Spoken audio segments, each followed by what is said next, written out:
Madam నిన్న మొన్నటి రోజు దామోదర్ గుప్తా అనే వ్యక్తి హాస్పిటల్ వీళ్ళ రూమ్ కు వచ్చి 25 లక్షలు 30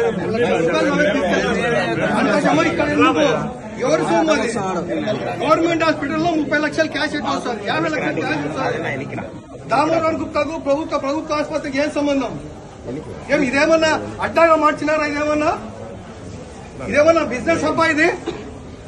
మీరు చేసే కలెక్షన్ ఎక్కడ చేశారు చెప్పు? ఎక్కడ పెట్టారు కలెక్షన్?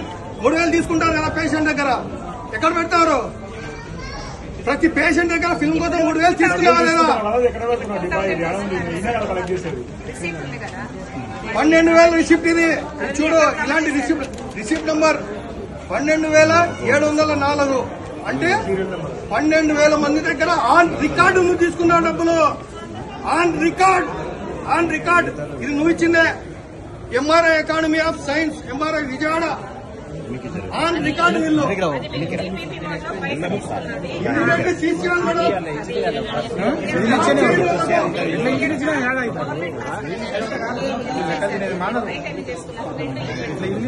అలా చూద్దాం రండి. ఇమ్మీడియట్లీ వీళ్ళకి ఎవరు అధికారం ఇచ్చారో వెళ్దాం కదండి, చూద్దాం రండి. అందరూ రండి. గవర్నమెంట్ నుంచి మీ కంపెనీ ఏదో దానికి వచ్చింది, అక్కడి నుంచి సర్వీస్ ఇస్తున్నారు. 2 అగ్రిమెంట్స్.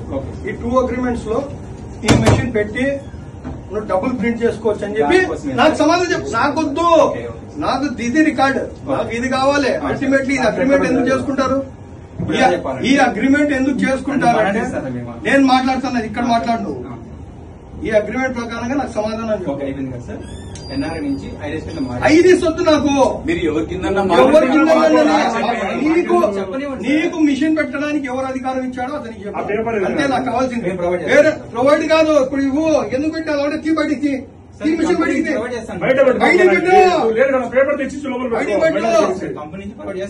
నువ్వు చెప్పేది ఏంటి? గవర్నమెంట్ హాస్పిటల్ ఇదే. బయటికి మిషన్ మీ ఇంట్లో ఇదేమన్నా ఉండే ప్రైవేట్ లిమిటెడ్ కంపెనీ అనుకునేవా? తీ బయటికి మిషన్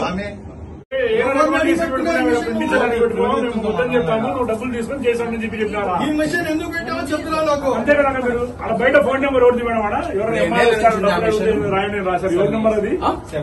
7 years నుంచి మిషన్ ఇక్కడ మెయింటైన్ చేస్తాను. ఎవరిని అడిగి పెట్టుకున్నావు చెప్పు. ఎవరిని అడిగి పెట్టావో చెప్పు. మీ కంపెనీ అది చిల్లర వ్యాపారం కాదు ఇది. ప్రైవేట్ లిమిటెడ్ కంపెనీ కాదు ఇది. ప్రభుత్వ ఆసుపత్రి ఇది.